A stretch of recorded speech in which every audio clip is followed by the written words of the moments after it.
Hi guys, welcome back to another episode of Sigma Footy, the home of the Yeah. unfiltered, biased but passionate football stream. Today, looking at our panel here today, we are back to the original four, okay, the big four, where we have an Arsenal fan, Chelsea fan, and also today a special guest, a Liverpool fan. Okay, he's a very passionate Liverpool fan. His name is Rajan. Welcome, Chan, to our stream. Yeah, it's Welcome, really a buddy. great pleasure, lah. Really great pleasure, lah, to join you all. Finally. Okay, And luckily, you all called me at the right time, lah.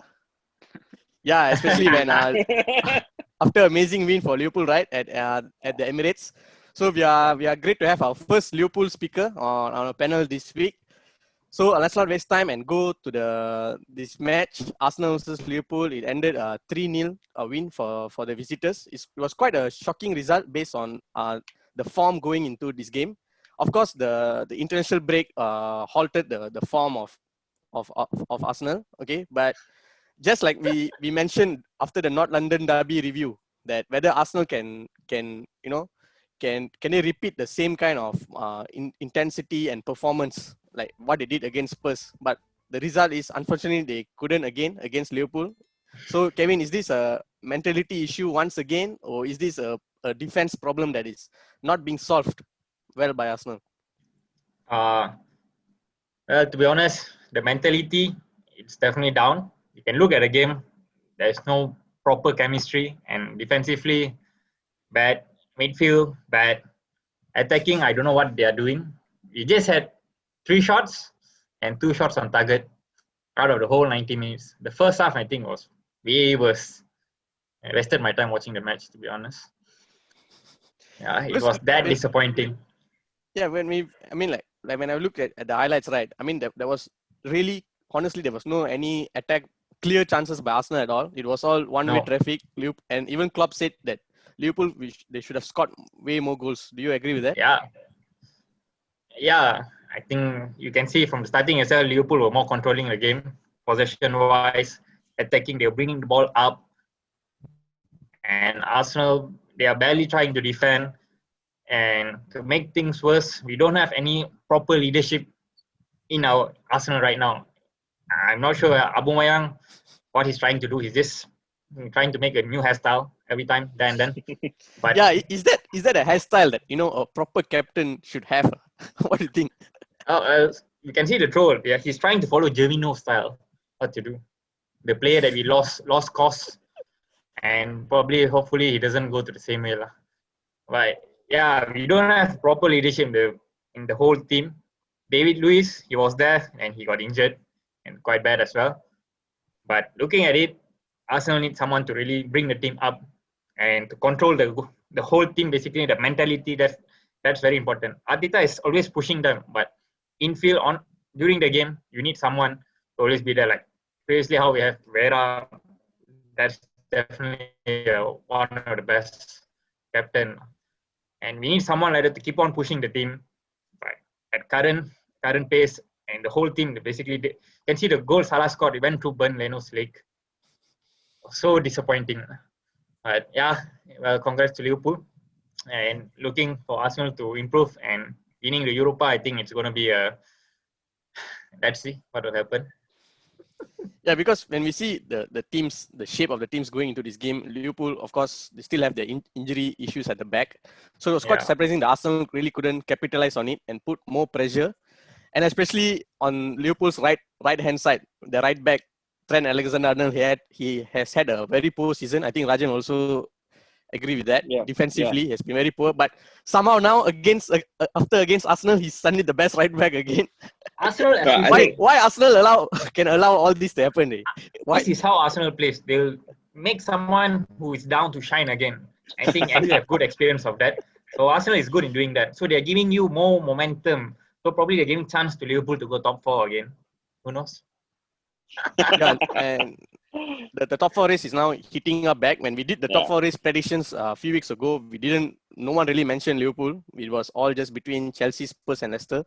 But now Chelsea, Spurs and Liverpool are all in the same points. I mean, Chelsea is just 2 points very ahead. Close by. Yeah, very close. So, Rajan, how do you feel about this game? How it went? Were you surprised by the result? First of all, okay, I have to just like how we all talk about Arsenal's mentality. I would say Liverpool mentality going into this with very much high confidence. I think of all the teams, I think the international break somehow helped Liverpool to calm things down. And I think, yes, I was surprised by the. I wasn't surprised by the score. I mean, by the results, but I was surprised by how Arsenal came. I mean, Arsenal's mentality in this game. I think first half they somehow managed to pull it over, to get it a draw. So I thought they went with the same mentality in the second half. But unfortunately, I will say, even though it's 3-0, but it's three defensive mistakes by Arsenal. So that's what cost them. So and I think they do not have a consistent pairings, centre back pairings, So I think the lack of chemistry at the back. So that's what gave Liverpool all the advantage. And about Trent Alexander-Arnold, I think it's more than Arsenal. It's because he was left out from the England squad, and you can see the amount of happiness he had when he managed to give that assist to Diogo Jota. It was a great I think assist. that's I think that was like a statement to Gareth Southgate saying that you should consider him. But of course, defensively, he's not as great as all the other right backs that England have right now. But I think, he's a more complete right back compared to Alexander-Arnold. Being a Liverpool fan, I know. Alexander still have more years to come to improve his defensive skills. And about Liverpool, okay, I will say I have started to have confidence in Liverpool the day Fabinho started playing as a defensive midfield.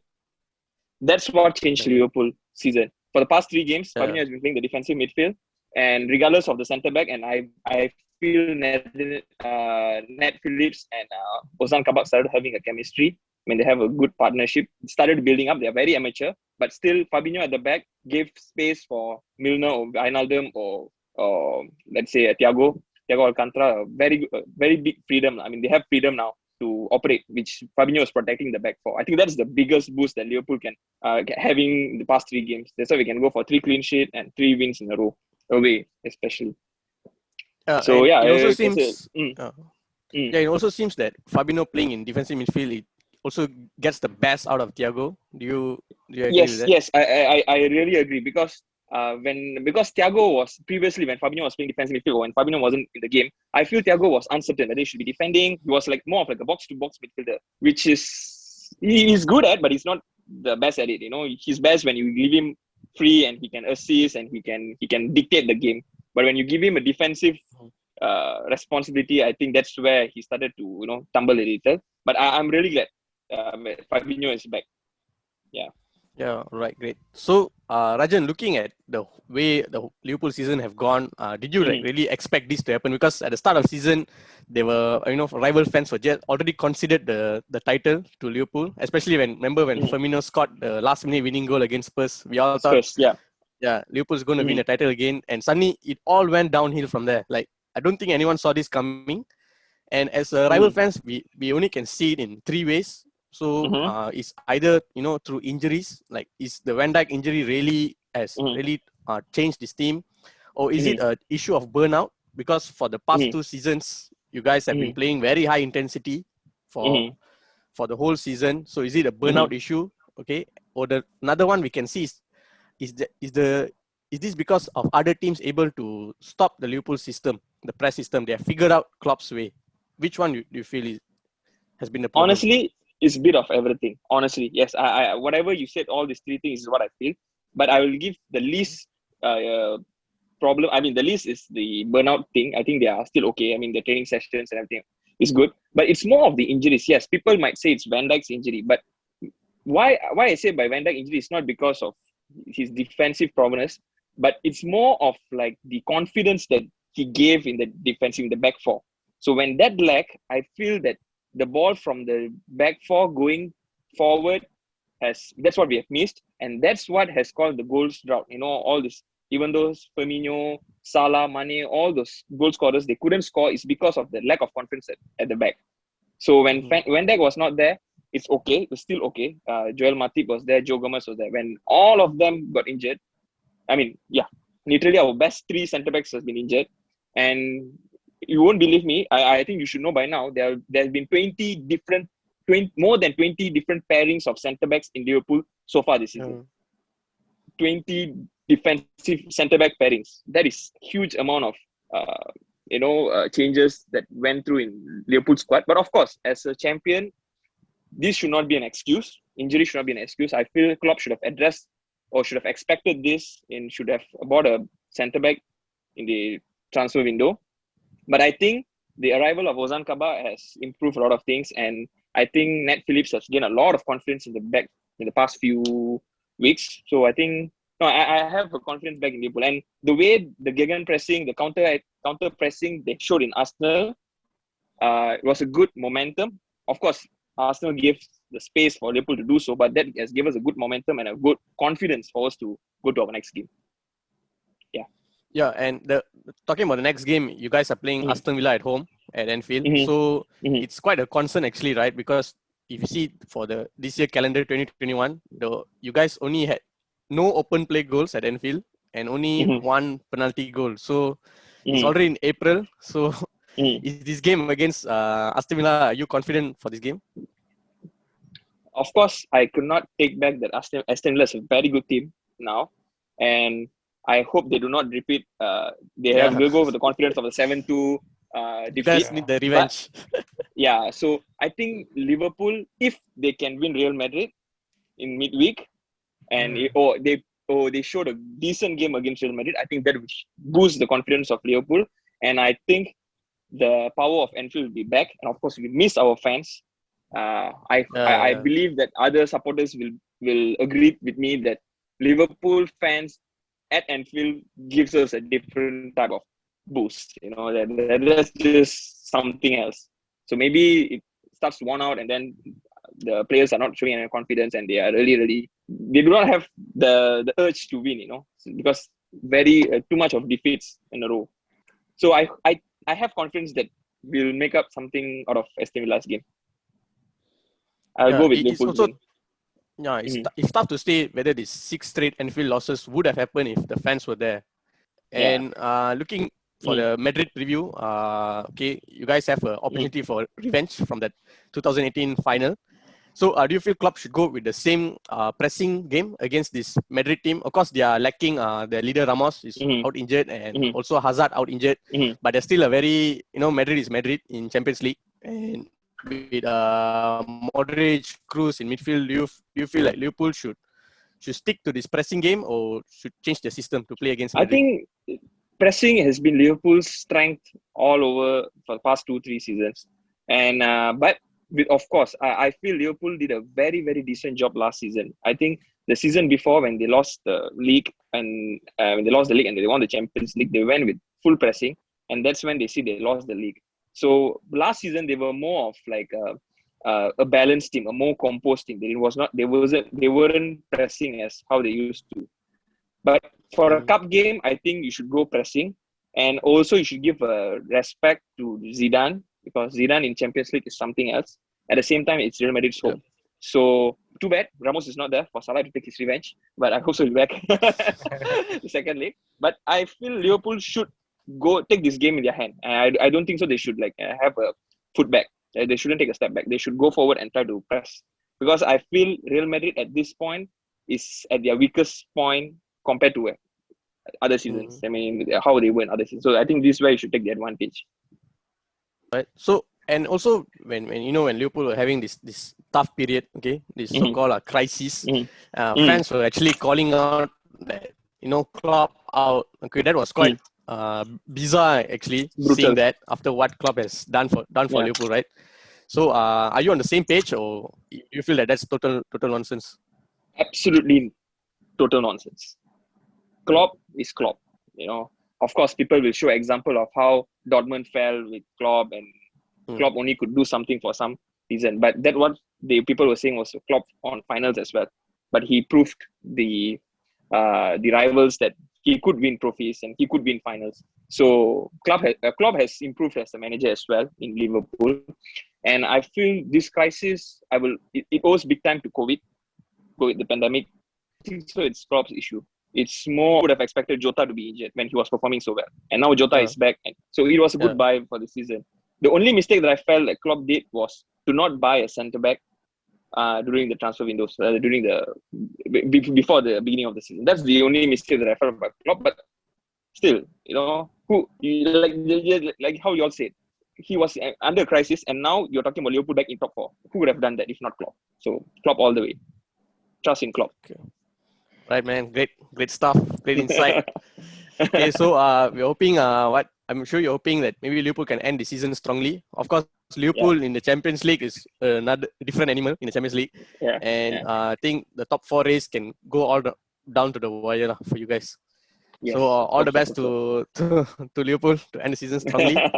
And talking about the top four race, let's talk about another challenger in the top four race who had quite a shocking result against one of the relegation candidate team, West Brom.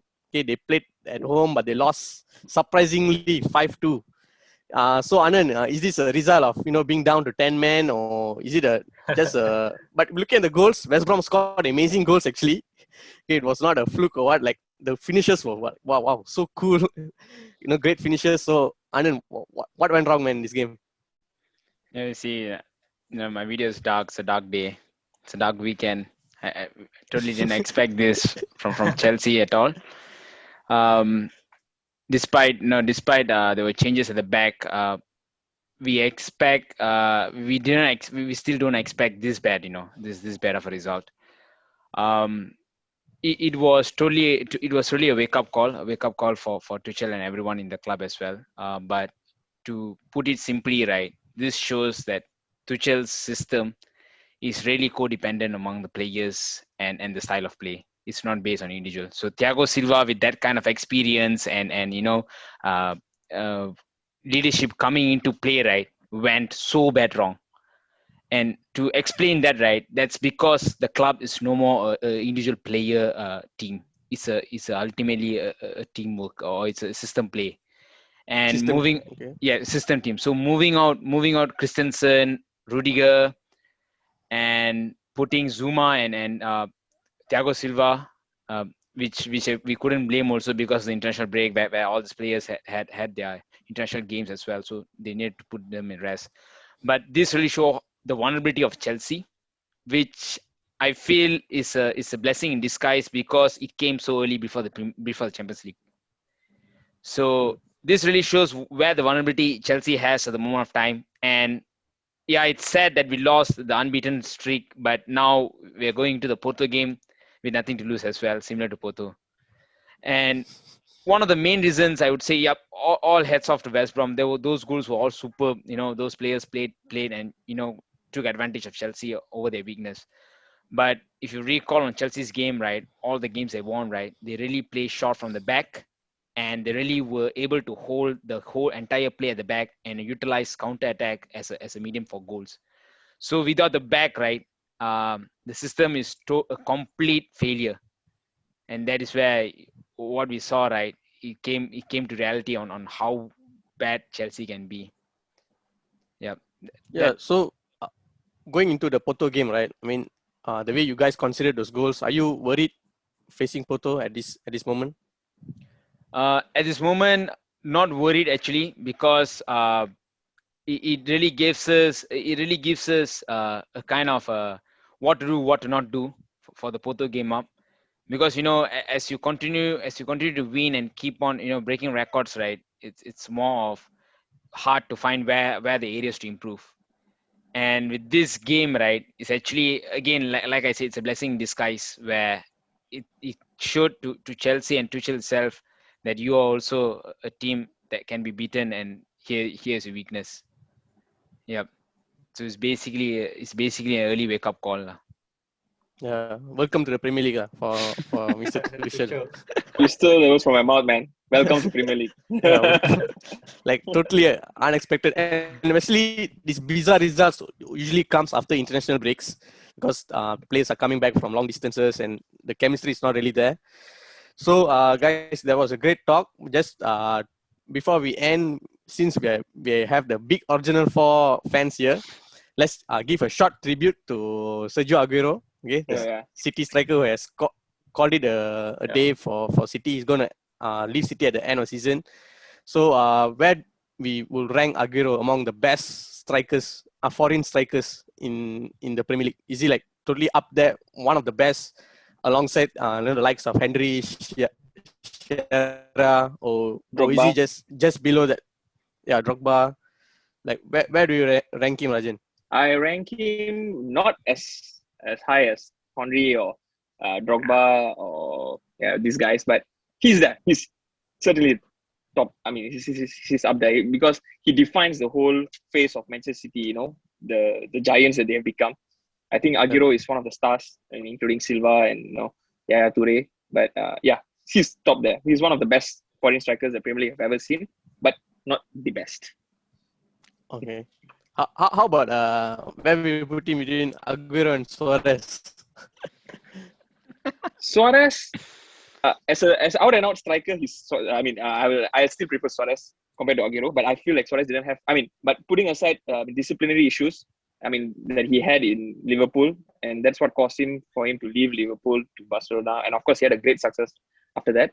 But as a 1-to-1, I'll say Suarez is a better striker than Aguero. Sorry, but Aguero has proven to become where Premier League is not an easy ground for foreign strikers, especially you can see the likes of, I'm sorry, Anand, Timo Werner, and Don't need to be sorry. all the strikers that have played. But of course, I wouldn't feel he's better than the Torres' best season in Liverpool. But what I really like about Aguero is that he's been proving season in, season out that he is one of the best strikers. So in that way, Aguero tops them all. When you compare to Suarez and Torres. Yeah.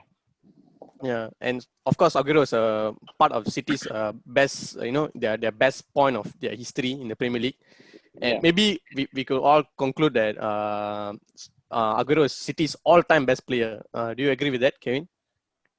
I would say yeah, because he's been here for very long, and you can see he's very consistent all the while. That is very important, and a player to have that in Premier League is definitely, they are having the best season for them. So yeah, but City having Aguero, they made a lot of changes for him. For City, of course, winning the league, so we have experience in that. But yeah, definitely they could have done more. But looking at it, City still will grow. They do have good players upcoming, the whole squad. So yes, they will be missing Aguero, but I guess they will definitely find a replacement. And like what Rajan said, Aguero is one of the best, but like the likes of Henry, sorry to say lah. So he's always a legend here. Henry all the way, bro. So yeah. And of course, like Aguero, yes, he's been very consistent. But for me personally, I feel Aguero, yes, he has the most iconic moment in Premier League, scoring that winning goal, against City. But besides that, I can't remember like any more other iconic performance by him. Like especially in big games, lah. You know what I mean? Like in big games. But he was of course a great striker, good in the box kind of striker, good, very good in link up, and his plays with David Silva was amazing to see. Yeah, so anything to add on that, Anand? Do you feel Gabriel Jesus is a good replacement for Aguero going forward? You guys say that he is not up there yet with the likes of the legends, right? There's just a point to add on that, right? To be honest, the game in the Premier League evolved before Aguero and after with Aguero. So with Aguero, right, the game was a bit more tactical, more defensive. Premier League games are so tight, so so physical, and yet with all these changes and evolve in Premier League games, right, Aguero still retain and season after season being the top scorer. So we do have to give credits on him for that performance. It's still the question will go back as which came first, chicken or the egg, right? So you can't compare different footballers at different times. Henry playing at current time can go likewise, otherwise also, right, Kevin? You would agree, right? So I still give yes, correct. With this Arsenal squad, yes. Exactly. Henry would retire earlier with this squad. Exactly. So I would give all credits to Aguero for what a performance he gave for Premier League. Right, guys, that was a great session. Once again, I want to thank you, Rajan, for joining us today. We hope to have you back Okay. Sure. If Liverpool progress, to the semi-final and the final, of course, we will have you back. Yeah, make sure, but not when we lose, huh? No, I'll be there. No matter I what. think that there'll be another United Liverpool match, right, in Old Yes, Trafford. So we will yes. see. We will see, Chang, for that. Yeah, sure. Yeah. Alright, guys, great session. Thank you guys for Yeah. watching once again. Please also tune in for our next session. We'll be building up to the El Clasico derby, okay, and because the La Liga race is heating up, and also the United Spurs game. Right, guys, thanks for watching. Cheers. Yeah.